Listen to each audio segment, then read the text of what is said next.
Jadi kalau ada orang yang kemudian lahir keluar dari kemuliaan ini, maka yang salah bukan Allah, yang salah manusianya. Ya. Ada manusia diberikan nilai kehidupan yang mulia, tapi dia merendahkan kemuliaannya.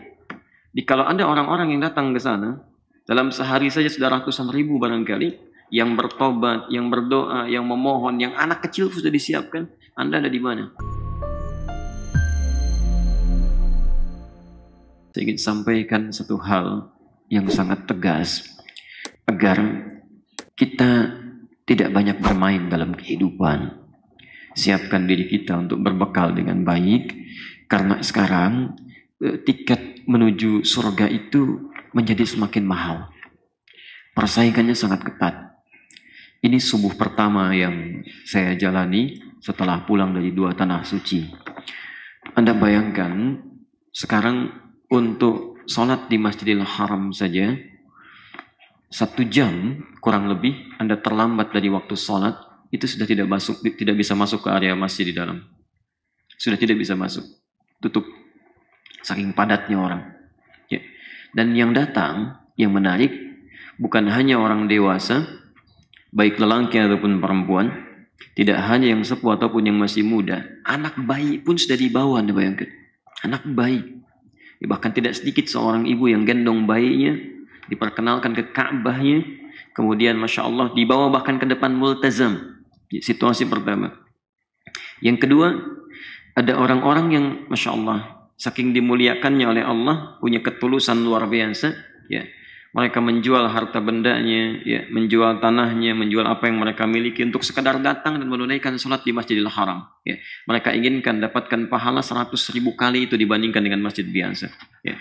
Ada sementara orang menduga bahwa mereka itu orang-orang biasa, ya, karena pakaiannya cukup lusuh, ya, tinggal cuma di pelataran-pelataran, kadang-kadang tiduran di situ, tidak ditemukan di hotel.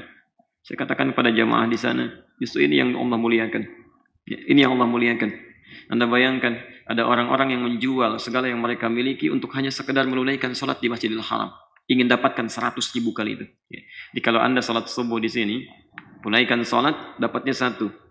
Berjamaah 27. Mereka sholat di sana kalau sama-sama ikhlas, itu dapat 100.000 kali. Jadi sekali sholat sama dengan Anda 100.000 kali sholat subuh dalam hidup. Ya. Dan saking dimuliakannya oleh Allah, Masya Allah, sudah nggak usah cari hotel. Tinggal saja langsung di pelataran rumah saya ini. Orang-orang yang sangat dimuliakan oleh Allah saking ingin dapatnya pahala. Jadi kalau ada orang-orang yang datang ke sana, dalam sehari saja sudah ratusan ribu barangkali, yang bertobat, yang berdoa, yang memohon, yang anak kecil sudah disiapkan, Anda ada di mana? Jadi kalau mereka sekali sholat 100.000, Masya Allah, Anda belum juga mau sholat, ya maka Anda ketinggalan. Anda ketinggalan. Ya. Jadi kalau mereka misalnya, Anda bayangkan, datang ke masjid, ya, Masjidil Haram saja, meluangkan segala waktunya, tenaganya, pikirannya, menunaikan sholat subuh. Sekali mereka sholat, 100.000 kali nilainya. Anda sekali sholat, dapat 1.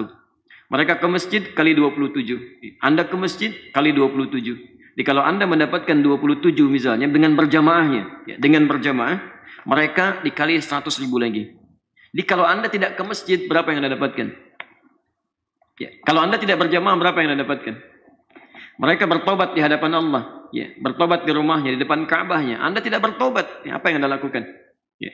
Karena itu bertakwalah kepada Allah. Saya ingin ingatkan sekali lagi, jika kita ingin menjadi orang baik, banyak orang lebih baik dibandingkan kita. Jika kita belum terfikir untuk bertobat, banyak orang yang telah bertobat di hadapan Allah. Jadi kalau Anda berfikir selamat dari, selamat dari ancaman-ancaman kehidupan, selamat dari janji-janji yang bahkan menegaskan kepada kita, tidak mudah hisab kita, maka kita keliru. Kita keliru. Ya. Karena itu sekali lagi tingkatkan amalan-amalan kita, dekati Allah dengan amalan yang lainnya, karena kelebihan yang diberikan oleh Allah untuk kita itu sesungguhnya bakal bagi kita untuk ibadah. Ya.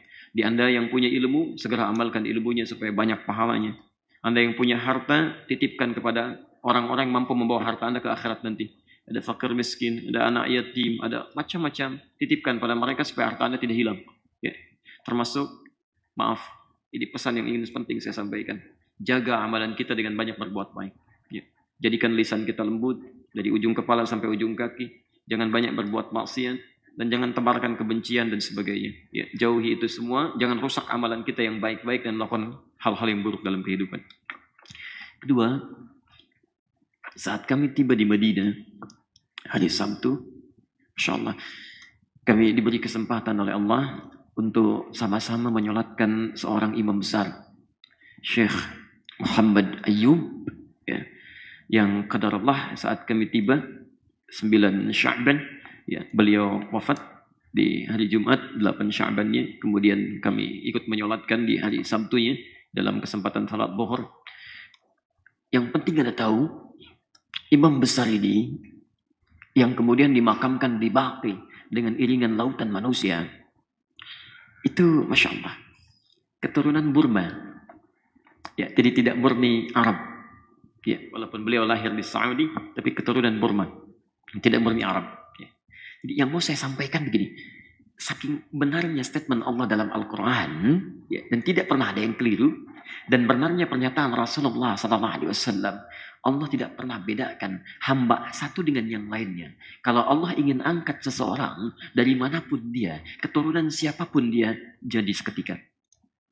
Ada seorang keturunan dari Burma yang sekarang kehidupan di negaranya tidak lebih mudah dibandingkan dengan kita. Allah berkehendak, jadilah kamu di salah satu masjid yang terbaik di muka bumi. Jadi masjid di samping, Masya Allah, di samping makam Rasulullah SAW. Jadi imam mengabdikan hidupnya, diangkat oleh Allah sampai wafatnya.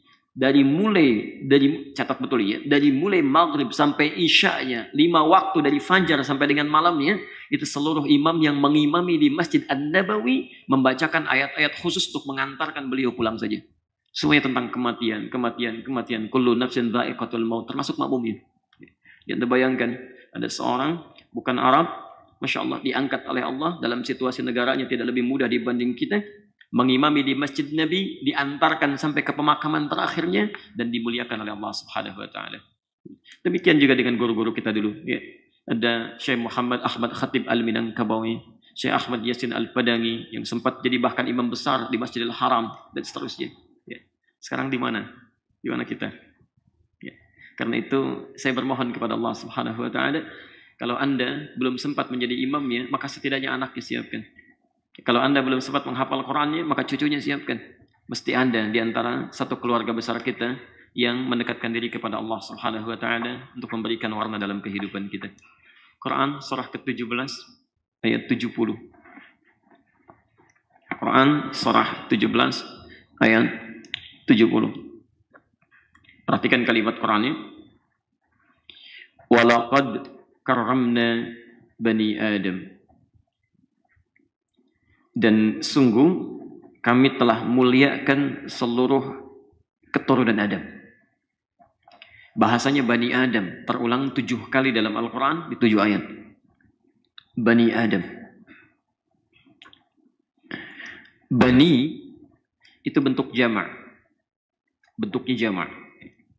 Jadi kalau kita turunkan dari kata bani itu, ya, kalau laki-laki disebut dengan ibnun.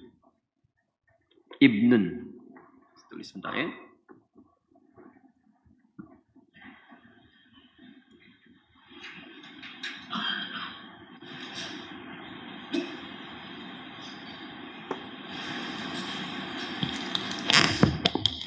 Kata Bani Adam, ya, anak keturunan Adam. Ingat betul ya, manusia nanti di Quran disebut dengan 5 nama setidaknya. Ya, kita mesti peka saat baca Quran. Kadang disebut dengan bashar. Ya, Qul innama ana basyarum mithlukum. Ini nama pertama kita ya.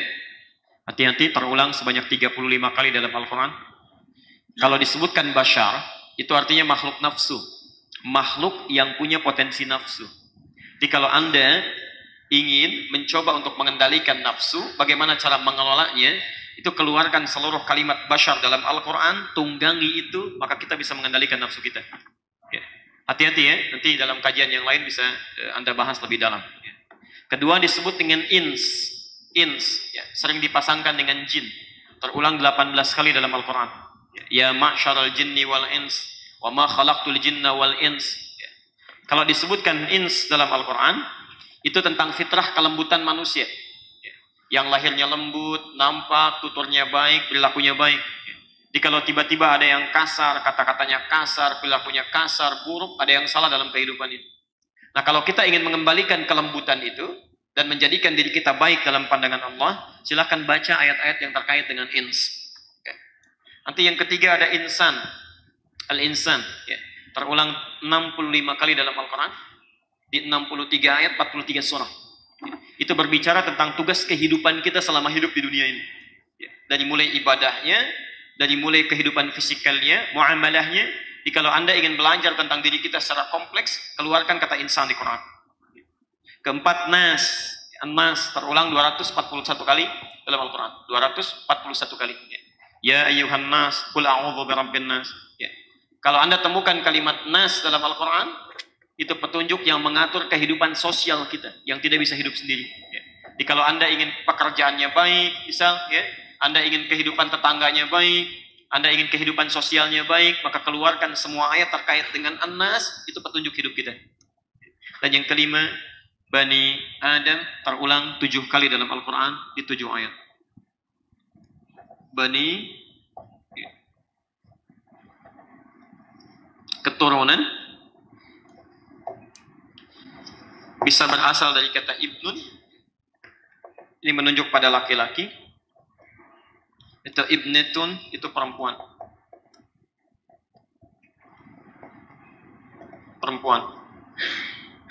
Pelan-pelan. Jadi baik anak laki-laki yang lahir di muka bumi, atau kita dapati seorang perempuan yang pernah hidup di bumi, kata Allah, semuanya ini, baik laki-laki ataupun perempuan, ya, seluruhnya keturunan Adam. Tidak ada manusia yang hidup di muka bumi ini selain dari keturunan Adam. Awas, catat betul pernyataan saya ini. Ya. Karena ada sementara yang mengatakan, oh ini barangkali anak keturunan jin. Ya. Ada yang kemudian, maaf ya, berhubungan dengan jin, melahirkan anak keturunan jin. Tidak ada. Ya. Sepanjang dia manusia, baik laki-laki atau perempuan, kata Al-Quran, semuanya mutlak anak keturunan Adam alaihissalam. Ya. Kalau Anda ingin singkat, boleh Anda hilangkan alifnya ini. Ya. Hamzah wasalnya. Ini hilangkan. Harakatnya pindahkan ke sini. Dari ibnun menjadi bin. Jadi bin itu artinya anak laki-laki. Ada kalimat Isa bin Maryam. Ya, Isa anak laki-lakinya Maryam. Jelas ya? Baik. Saya pernah ditanya, kenapa Ustaz kalimatnya Isa bin? Ya, Isa bin ke ibu lagi, Maryam. Ya dari segi bahasa benar, nggak ada yang salah. Dari segi bahasa benar. Bin itu anak laki-laki. Karena Maryam tidak pernah punya anak perempuan. Oke? Okay? Isa anak laki-lakinya Maryam. Jelas, ya. Tidak ada masalah di sini. Kalau Anda ingin katakan misalnya yang perempuan ibnatun, Anda ingin singkat, hilangkan ini ya, hamzah wasalnya. Pindahkan harokatnya ke depan ke sini, ke ba. Ini jadi mati menjadi binti. Ya. Aisyah binti Abi Bakar. Ya, Aisyah anak perempuannya Abu Bakar. Jelas ya? Ya, kalau dengar istilah binti, ini kata turunannya. Semuanya keturunan anak cucu Adam alaihissalam. Yang menarik begini, kata Allah, semua anak cucu Adam ini karamna, kami sudah muliakan. Penting Anda catat ini, satu-satunya makhluk di muka bumi ini yang dibedakan dengan makhluk lain, baik hewan ataupun tumbuhan, yang saat diciptakannya secara fisikal, sifatnya, segalanya dicipta mulia, itu cuma manusia, anak cucu Adam. Di ketika lahir disebut kita oleh Allah, kalian mulia katanya. Di mata kita mulia, telinga kita mulia, kaki kita mulia, sifat-sifat kita diberikan mulia. Jadi kalau ada orang yang kemudian lahir keluar dari kemuliaan ini, maka yang salah bukan Allah, yang salah manusianya. Ya. Ada manusia diberikan nilai kehidupan yang mulia, tapi dia merendahkan kemuliaannya. Saya beri contoh begini, saking mulianya mata kita, itu dibedakan dengan mata hewan. Apa fungsi mata? Melihat. Ya. Fungsi mata normalnya itu melihat. Tapi ketika Allah menyebutkan fungsi mata pada makhluk manusia ini, yang mulia ini, Allah langsung teruskan kemuliaannya. Lihat kalimatnya. Kata Allah di Quran surah ke-24, ayat 30 untuk laki-laki, ayat 31 untuk perempuan. Ya.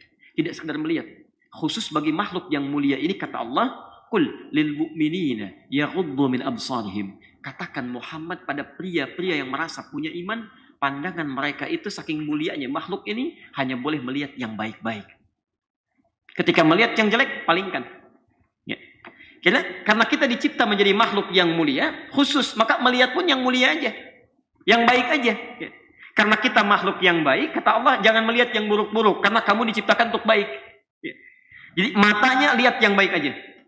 Jadi kalau ada seseorang manusia, matanya digunakan melihat yang buruk misal, maka secara tidak langsung dia sedang merendahkan kemuliaannya.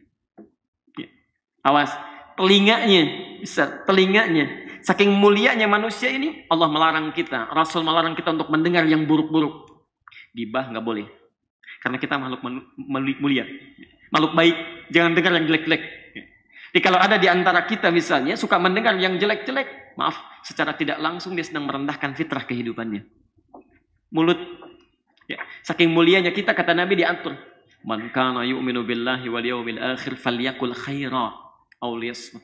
Ya. Siapa yang merasa beriman pada Allah dan hari akhir, cukup katakan yang baik-baik. Saking mulianya. Ya. Kalau hewan biarin aja, karena tidak mulia. Ya. Anda lihat hewan apapun, kalau kemudian ada yang macam-macam suaranya, bisa, ya, saya tidak bisa mengungkapkan hal-hal yang tidak baik di rumah Allah ini. Ya. Jadi kalau hewan biarin aja. Ya. Tapi manusia tidak. Kata Nabi, saking mulianya orang ini, maka dibatasi, bicara yang baik-baik saja. Bohong tidak boleh. Tidak boleh bohong.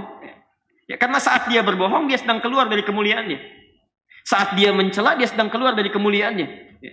Maka hati-hati, maksud saya, kalau Allah sudah muliakan kita, kenapa kita rendahkan dengan melakukan yang buruk? Itu poinnya. Ya. Mudah bagi Allah tidak hanya mengangkat orang Arab. Syekh Muhammad Ayyub, keturunan Burma, ketika ingin mendekat kepada Allah, dia jaga kemuliaannya, maka Allah angkat dirinya. Tidak tanggung-tanggung. Sudah, kamu jangan jadi imam di masjid ini. Kamu jangan jadi imam di masjid itu. Saya langsung angkat menjadi imam di masjid Nabi Muhammad SAW. InsyaAllah. Ya, hati-hati ya. Jadi kalau Allah sudah muliakan, kita tolong jangan rendahkan diri kita. Wa hamalnahum fil barri wal bahri. Ini poin ini saya mau tutup di sini. Saya mau tutup, langsung kita sambungkan ke hadisnya.